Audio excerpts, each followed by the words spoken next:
Hi friends, ఎలా ఉన్నారు అందరూ? బాగున్నారా? మీరు బాగుండాలి, మీతో పాటు నేను కూడా.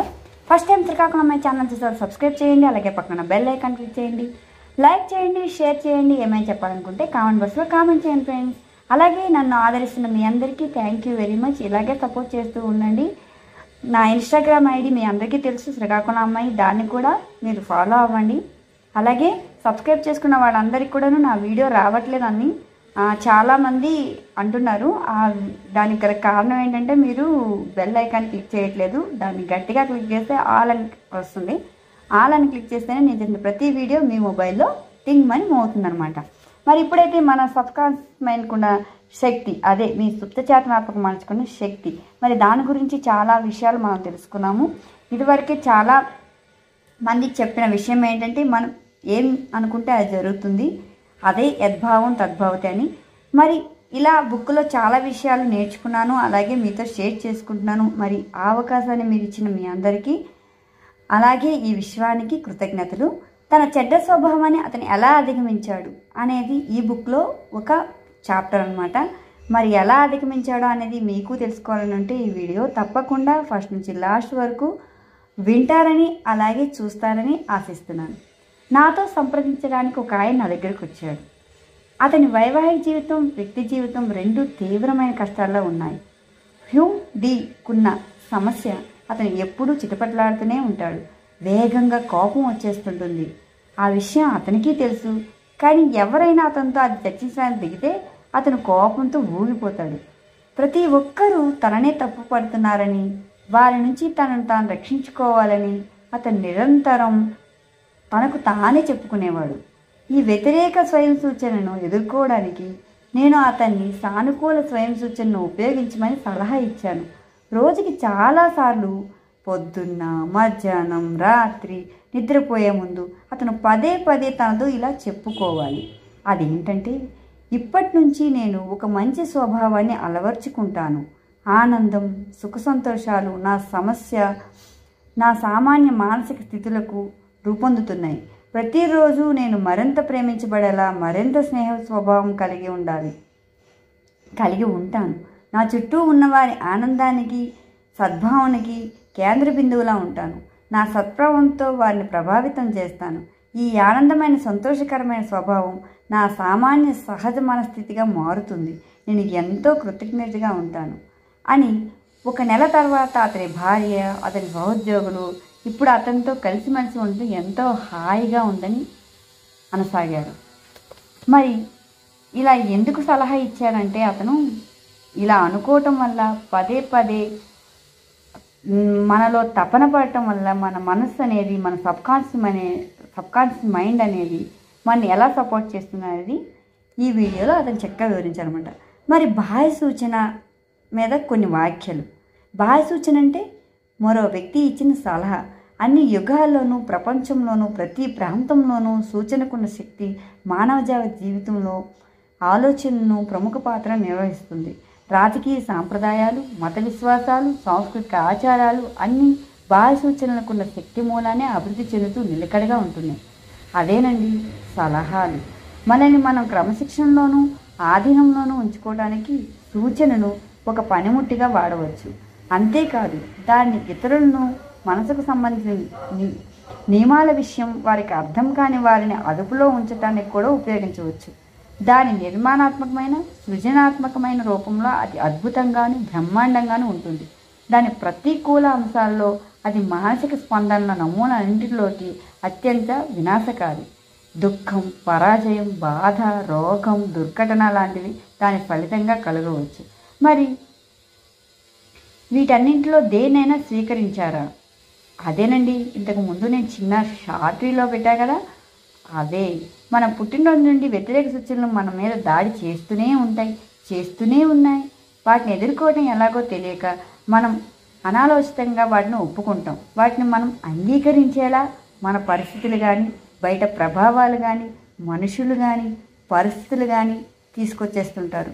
మరి వ్యతిరేక సూచనలు కొన్ని ఉదాహరణలు ఇవిగో చెప్పేస్తున్నా. ఈ పని నీ వల్ల కాదు, నువ్వేమీ సాధించలేవు, నువ్వు అలా చేయకూడదు, నువ్వు ఓడిపోతావు, నువ్వు గడిపేంత అవకాశమే లేదు, నువ్వు చేసిందంతా తప్పు, దీనివల్ల లాభం లేదు. నీకు ఏం తెలుసు అనేది ముఖ్యం కాదు, కానీ నీకు ఎవరు తెలుసు అనేది ముఖ్యం. ప్రపంచం నాశనం అయిపోతుంది. ఏం లాభం? ఎవరు పట్టించుకోరు. అంత కష్టపడి ప్రయోజనం లేదు. నువ్వు బాగా ముసలైపోయావు. రోజు రోజుకి పరిస్థితులు ఘోరంగా తయారవుతున్నాయి. జీవితం నిరంతరం మరగదీస్తుంది. ప్రేమించడం పక్షులకే చేతనవుతుంది. జాగ్రత్తగా ఉండు. భయంకరమైన జబ్బు నీకు అంటుకోగలదు. నువ్వు ఎవరిని నమ్మటానికి లేదు. ఈ రకమైన బాహ్య సూచనలు స్వీకరించడం ద్వారా వాటిని నిజం చేయటంలో మీకు సహకరిస్తారు. బాల్యంలో మీ కుటుంబంలోనూ వారిచ్చే వ్యతిరేక సలహాను ఎదుర్కోవడంలో నిస్సాయులుగా ఉంటారు. అంతకన్నా మీకేం తెలీదు. మనసు చేతన, సుప్త చేతన రెండూనూ ఒక పెద్ద రహస్యం.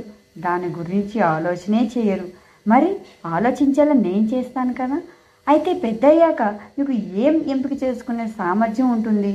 మీరు సృజనాత్మక స్వయం సూచనను వాడవచ్చు. గతంలో మీ మనసుపై పడ్డ ముద్రలతో మార్పు తీసుకొచ్చి సరిచేసే చికిత్సే అది. మీరు తెలుసుకోవటం, వాటిని మీరు పరీక్షించకపోతే అవి మీ వ్యక్తిగత సామాజిక జీవితంలో మిమ్మల్ని ఓటమి పాలు చేసే నడవడి నమూనాలను సృష్టించగలవు. సృజనాత్మకమైన స్వయం సూచన మీకు వ్యతిరేక ప్రభావం నుంచి విముక్తి కలిగించగలదు. అలా కాని పక్షంలో వ్యతిరేక ప్రభావాలు మీ జీవితాన్ని చిందరవందర చేయగలవు. మంచి నడవడి అలవాట్లు మీలో అభివృద్ధి చెందకుండా అడ్డుకోగలవు. చివరకు అసంభవం చేయగలవు. మరి ఈ వీడియో లెంత్ అవుతుందని ఆపేయకండోయ్. మిగతా విషయాలు చెప్తూనే ఉంటాను. కంటిన్యూ చేయండి. మీరు వ్యతిరేక సూచనలకు ప్రతిచర్య తీసుకోగలరా? అవును, ఖచ్చితంగా తీసుకోగలరు. మరి అదేంటో చెప్తాను. పేపర్ అందుకోండి లేదా టీవీలో న్యూస్ చూడండి. ప్రతిరోజు నిరర్థకత, భయం, ఆందోళన, ఆదుర్ద, పొంచి ఉన్న దురదృష్టం ఈ విత్తనాలు నాటి డజన్ల కొద్ది కథలు వింటుంటారు. వాటిని నమ్మి వాటిని మీ మనసులో చోటిస్తే భయం గురించిన ఆలోచనలు మీరు జీవించాలన్న కోరికను కోల్పోయేటట్టు చేస్తాయి. అయితే మీరు వాటిని స్వీకరించాల్సిన అవసరం లేదని అర్థం చేసుకున్నప్పుడే మీకు ఎన్నో మార్గాలు కనిపిస్తాయి. సుప్త చేతన వ్యవస్థలో ఉన్న నీ మనసుకు సృజనాత్మకమైన స్వయం సూచనలను ఇవ్వడం ద్వారా విధ్వంసక ఆలోచనలను వ్యతిరేకించే శక్తి మీలోనే గ్రహిస్తారు. క్రమం తప్పకుండా ఇతరులు మీకు ఇచ్చే వ్యతిరేక సలహాలను అడ్డుకోండి. విధ్వంసక బాహ్య సూచనలపై ఆధారపడాల్సిన అవసరం మీకు లేదు. బాల్యంలోనూ కిశోరప్రాయంలోనూ వయస్కులంగానూ మనం అంతా వాటి మూలంగా బాధపడ్డాం. వెనక్కి తిరిగి చూస్తే మీ తల్లిదండ్రులు, స్నేహితులు, బంధువులు, గురువులు, సహోద్యోగులు ఎలా తమ వ్యతిరేక సలహాలను అందించాలో మీరు అందించారు కూడా. మీతో చెప్పిన సంగతులను అధ్యయనం చేయండి. వాటికి మూలాధారమైన భావాన్ని జాగ్రత్తగా పరీక్షించండి. వాటిలో చాలా మటుకు ప్రచారం కింద వస్తాయని మీరు తెలుసుకుంటారు. ఆ ప్రచారం యొక్క రహస్య ఉద్దేశం మీలో భయాన్ని రేకెత్తించి మిమ్మల్ని తమ ఆధీనంలో ఉంచుకోవటం. మీకు ఒక ఉదాహరణ చెప్తాను. ఒక సలహా ఒక వ్యక్తి ప్రాణాన్ని ఎలా తీసిందని. ఇది వరకే చెప్పుంటే, ఈ కథ వినుంటే కింద కామెంట్ బాక్స్లో కామెంట్ చేయండి. నా దూరపు బంధువు ఒక ఆయన ఇండియాలో జోస్యం చెప్పే ఒక ప్రఖ్యాత క్రిస్టల్ గేజర్ దగ్గరకు వెళ్ళి తన భవిష్యత్ చెప్పమని ఆమెను అడిగాడు. అతని గుండె బలహీనంగా ఉందని ఆ జ్యోతిషి అతనితో అంది. వచ్చే అమావాస్య నాడు అతను మరణిస్తాడని జోస్యం చెప్పింది. నా బంధువు భయభీతి చెందాడు. తన కుటుంబంలోని ప్రతి ఒక్కరిని పిలిపించి వారితో ఈ జోస్యం గురించి చెప్పాడు. తన లాయర్ని కలిసి వీలునామాలు తయారు చేశాడు. అతనితో అలాంటి నమ్మకం వదులుకోమని చెప్పడానికి నేను ప్రయత్నించినప్పుడు ఆ క్రిస్టల్ గేజర్కి అద్భుతమైన అతీంద్రియ శక్తులు ఉన్నట్టు అతను నాకు చెప్పాడు. అతను సంప్రదించడానికి వచ్చిన వారిని ఎంతో మంచి కానీ చెడు కానీ చేయగలదట ఆమె. అదంతా నిజమేనని అతను నమ్మాడు. అమావాస్య దగ్గర పడుతుండగా ఆయన అన్నిటికీ మరింత దూరం కాసాగాడు. ఒక నెల క్రితం ఇదే మనిషి సంతోషంగా, ఆరోగ్యంగా, ఉత్సాహంగా ఉరకలు పరుగులు వేస్తుండేవాడు. ఇప్పుడేమో ఆయన ఒక రోగి. నిమ్మీద దినాన ఆయనకు ప్రాణాంతకమైన గుండెపోటు వచ్చింది. తన చావుకు తానే కారణమని తెలుసుకోకుండానే మరణించాడు. మనలో చాలామంది ఇలాంటి కథలు వింటుంటాం. ఎంతోమంది ఈ ప్రపంచం నిండా మన ఆధీనంలోనే నిగూఢ శక్తులున్నాయని ఆలోచనలకు భయంతో వణికిపోయి ఉంటారు. అవును, ఈ ప్రపంచం నిండా అనేక శక్తులు ఉన్నాయి. యూనివర్స్లో అనంతమైన శక్తి ఉంది. ఆ అనంతమైన శక్తి మనలోనే ఉంది. మరి యూనివర్సా మనమా? మనమే యూనివర్స్, యూనివర్సే మనం.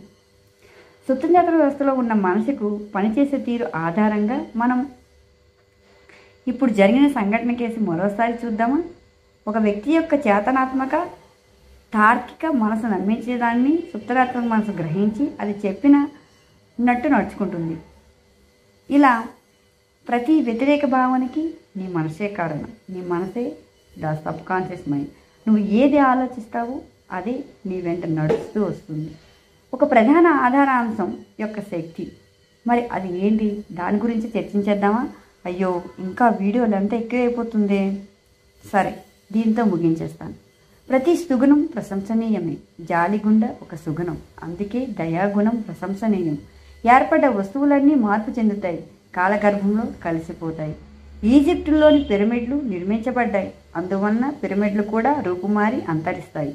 మొదటి వాక్యాన్ని ప్రధాన ఆధారాంశం అని అంటారు. ఆధారాంశం సరైనదైనప్పుడు దాని ముగింపు కూడా సరిగ్గానే ఉంటుంది. మరి ఈ వీడియో కనుక నచ్చినట్లయితే లైక్ చేయండి, షేర్ చేయండి. ఇంకా మంచి వీడియోతో, ఈ కంటిన్యూషన్ వీడియోతో మళ్ళీ మీ ముందుకు వస్తాను.